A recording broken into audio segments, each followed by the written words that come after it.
comics are stupid.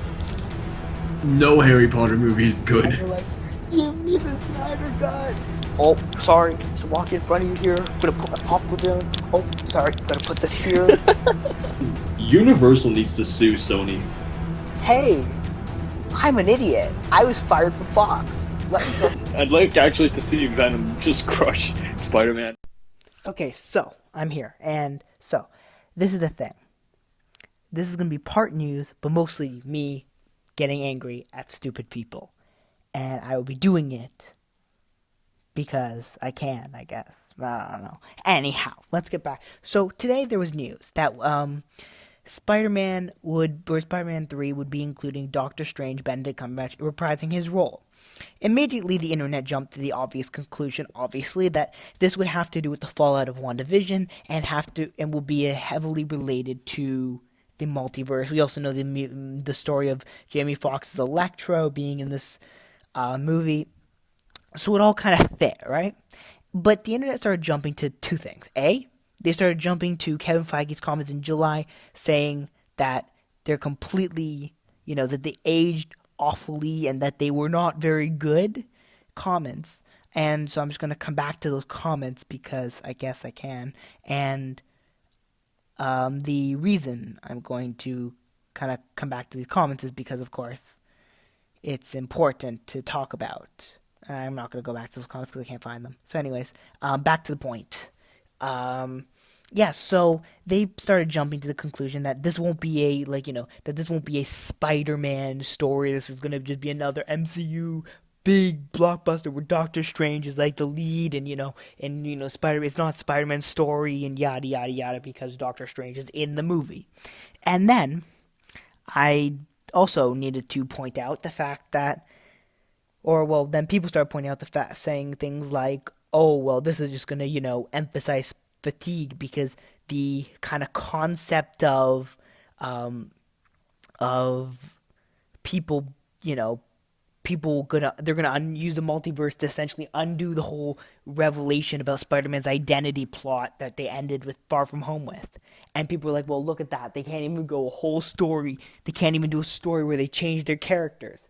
And then, of course, I got into some arguments with people on Twitter, yada, yada, yada. And these arguments actually were about, me saying, well, I don't think superhero fatigue right now is a thing because, the whole concept of people being fatigued of superheroes isn't actually true because Endgame made $2 billion.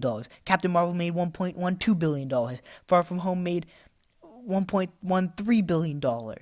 And if people continue to go see these movies like they have been, then this fatigue will not set in. And then when you want to talk about them all being the same, right? Because they aren't all the same because you've got, the Batman. Look at Adam West's Batman, right? This is my favorite example to use because Adam West, superhero isn't a genre. It's just the character is a superhero.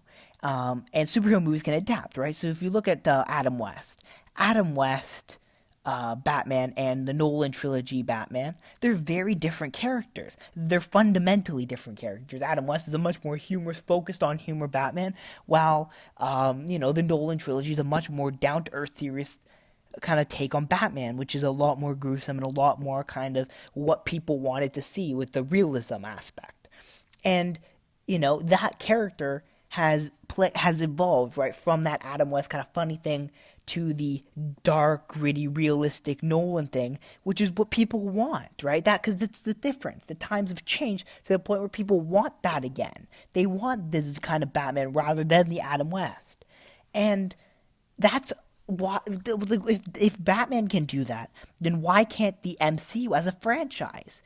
Because, the MCU, right? You have a point where Spider-Man, yes, okay, great. Spider-Man, right now, he's taking a certain role, but he can evolve with people's taste, right? Why can't, the MCU already does this, where they have something like Captain America the Winter Soldier, which is a movie, which is a political thriller, right? And then you have something like Guardians of the Galaxy, which is not a political thriller, but instead is a space movie, right? And then you've got a buddy cop movie, Thor Ragnarok, right? You got all these different styles, because and you can, it isn't like people using the cowboy genre, right? And that kind of Wild West genre, that kind of died out.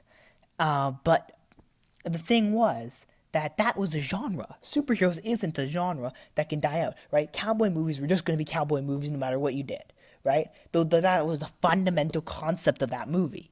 But superhero movies can change. You can have a space action thriller superhero movie, but then you can also have a grounded down to earth. So no matter what people's tastes are in the fundamental existing genres of movie, you could have superhero movies which fit that narrative, right? And that would evolve to the tastes of the day, right? So you never have this. And yes, right now, are they using kind of a similar formula? Okay, sure, you can have that point, but the point of that formula isn't like the fact that the formula is the only thing they can do. They can do more than that formula. They just have never needed to do such a thing. So that's my kind of thing, right? And also when you say Doctor Strange is in Spider-Man, Doctor Strange was in Thor 3. It wasn't a Doctor Strange movie. It was just Doctor Strange had a role in said movie. It was still a Spider-Man movie through and through. And so I think that's kind of another part of this, which is kind of very annoying, which is that people is automatic. Yes, will it probably have some sort of multiverse connection? Yes, but does that necessarily mean it will right now? Because we don't know. No, it doesn't. It doesn't mean the whole movie. It could still be a Spider-Man focused plot with Doctor Strange making a cameo or two. It's not necessarily a foregone conclusion, right? Bucky was in Black Panther. Black Widow was in Iron Man too, right? You've got these characters which make appearances in movies. But that doesn't mean that they're gonna be the movie, right?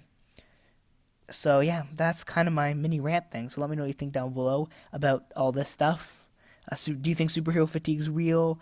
Do you believe you're getting superhero fatigue? And do you believe that superheroes can change with kind of the times? And also, what's your opinion on Doctor Strange being in Spider-Man? What does that mean? It's going to be more of a Doctor Strange movie or more of a Spider-Man movie? Or, and will it just be a Doctor Strange cameo? Let me know down below. Don't forget to like, subscribe, comment, share your thoughts. And of course, see you next time. Bye.